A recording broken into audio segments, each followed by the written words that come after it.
no vídeo de hoje, a pergunta é: o que é um espumante Surly? Qual o seu método de vinificação? Qual a diferença dele para um espumante Brut? E principalmente, por que ele fica turvo assim?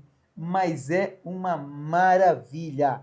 E ao meu lado, como sempre, a sommelier Josi Ruiz. Seja muito bem-vinda, Josi. E já comecei o vídeo com um turbilhão de perguntas, então te deixo à vontade para você explicar para a gente. Posso respirar primeiro? Exato, para você explicar para a gente, afinal, o que é um espumante Surly e qual a diferença dele para um espumante Brut ou um Muscatel. Não sei se eu estou falando já alguma coisa errada, né? Mas deixo as honras para você. Fique à vontade. Vamos lá. Bom, um espumante Surly, na verdade, ele é elaborado sempre pelo método tradicional, pelo método champenoise, que é o método que é usado em champanhe, né? Que é onde ocorre a segunda fermentação na garrafa. Inclusive, nós temos um vídeo aqui no canal onde eu explico a diferença entre o método tradicional e o método Charmat, tá? Então, vamos pegar aqui a premissa de que um espumante Surly, ele é sempre feito pelo método tradicional, onde a segunda fermentação ocorreu na garrafa, tá? E qual é a diferença deles? Até então, ok, né? Então, a diferença de um Surly, que quer dizer sobre as borras ou sobre as lias em francês, significa que ele ainda está com as leveduras. Então, quando nós colocamos o vinho em garrafa, se coloca também mais levedura para que gere uma segunda fermentação, e aí essa segunda fermentação vai ocasionar o gás carbônico, que nós chamamos de perlagem.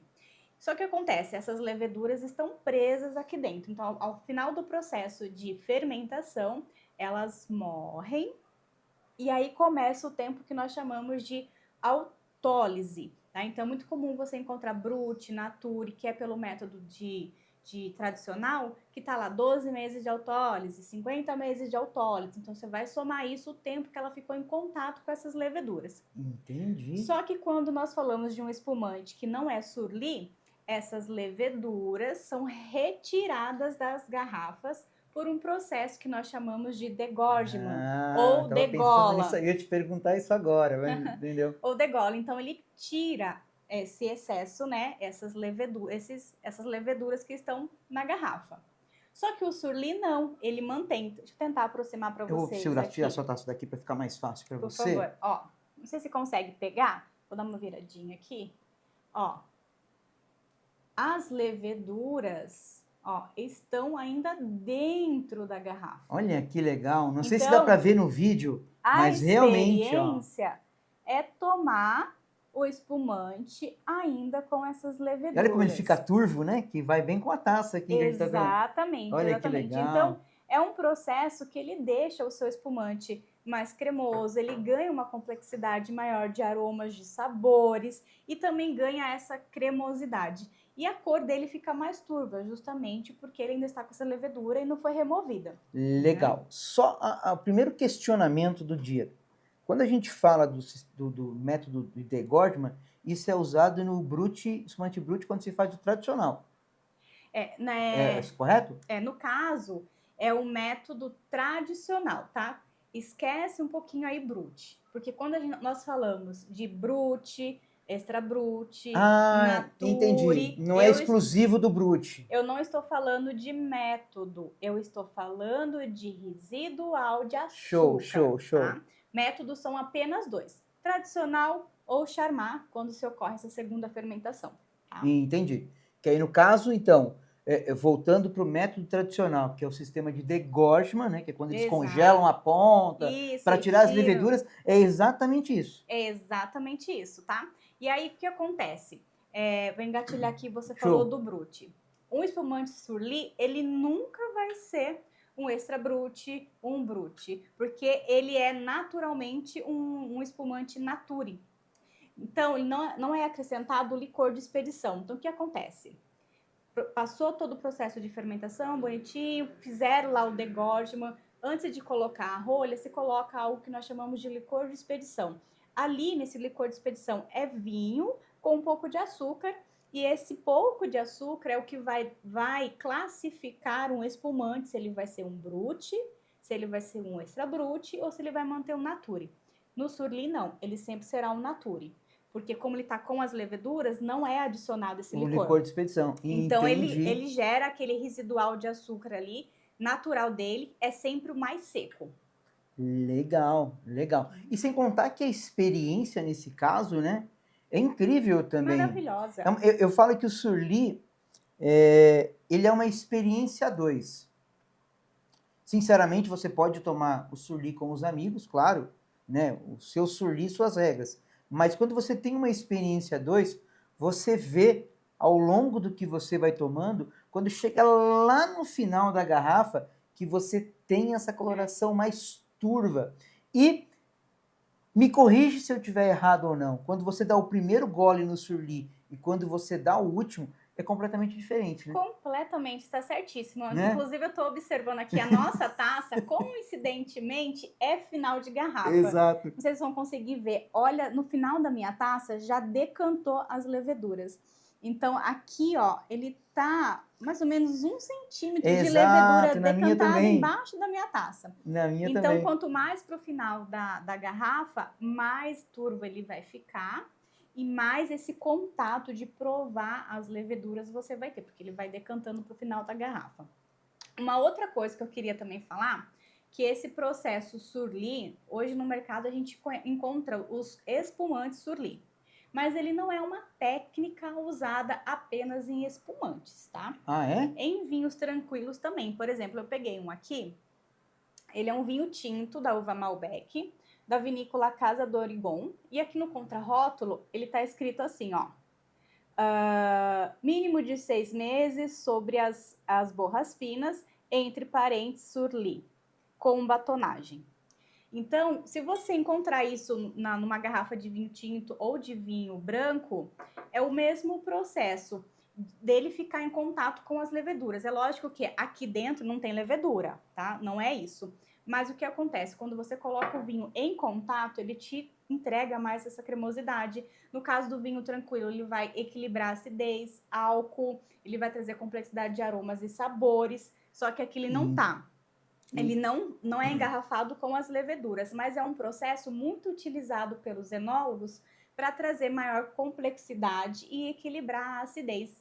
Então, ele fica lá na barrica de carvalho, né, na barrica ou no tanque, e eles vão movimentando o vinho para que as leveduras fiquem em contato, e aí você encontra mais essa cremosidade. Em vinhos brancos, por exemplo, também é comum, e aí ele traz aquela nota mais amanteigada pro vinho, tá? Então são técnicas também utilizadas usadas em no vinho vinho. tranquilo. A única diferença entre eles é que no caso do surli se mantém a levedura em garrafas e nos vinhos tranquilos, quando se usa essa técnica, na verdade, se retira as leveduras. Isso, é uma técnica usada ali no período de fermentação, depois ele é feito filtração, faz a filtragem. Volta para todo o processo comum de qualquer vinho tranquilo, ele só né? é utilizado mesmo para agregar mais complexidade de aromas e sabores, dar um equilíbrio maior, mas não é exclusivo do espumante. Só que a experiência é diferente, né? Você toma um espumante surli ali com as leveduras, vendo, acompanhando cada taça, um tom de cor. É incrível. É incrível.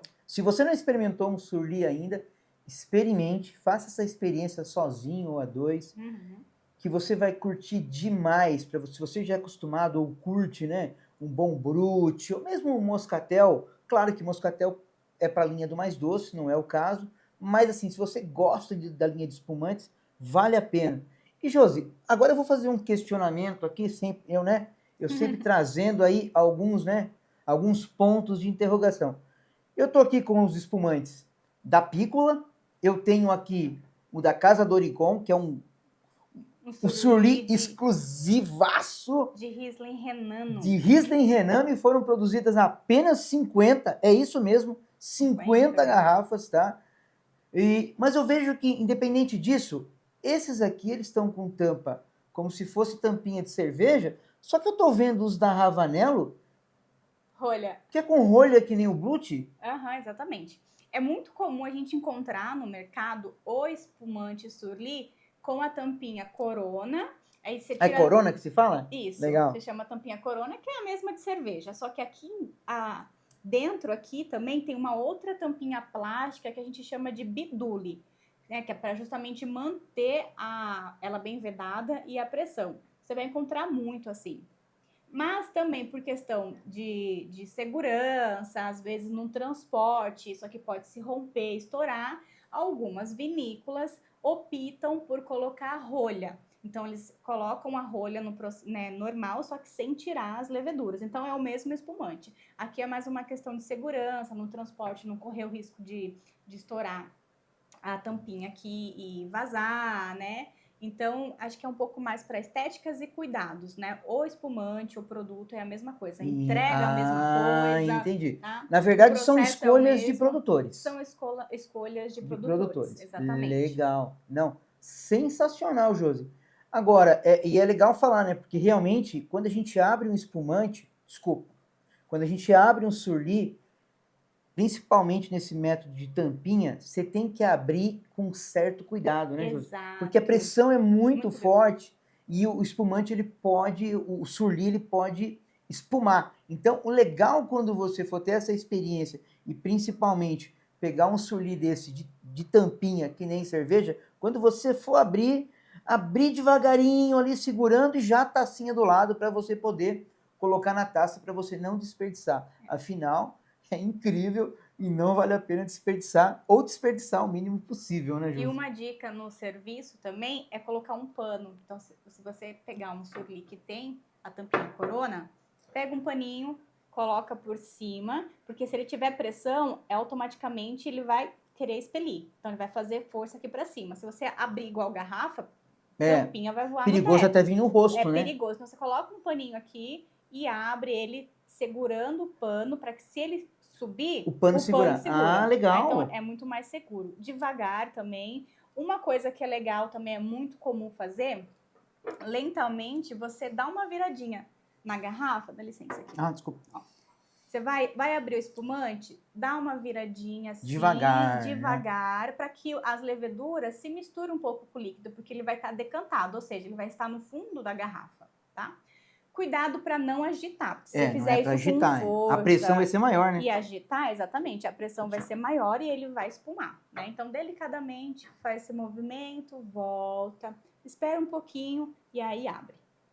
Gelado é a nossa dica. Uhum.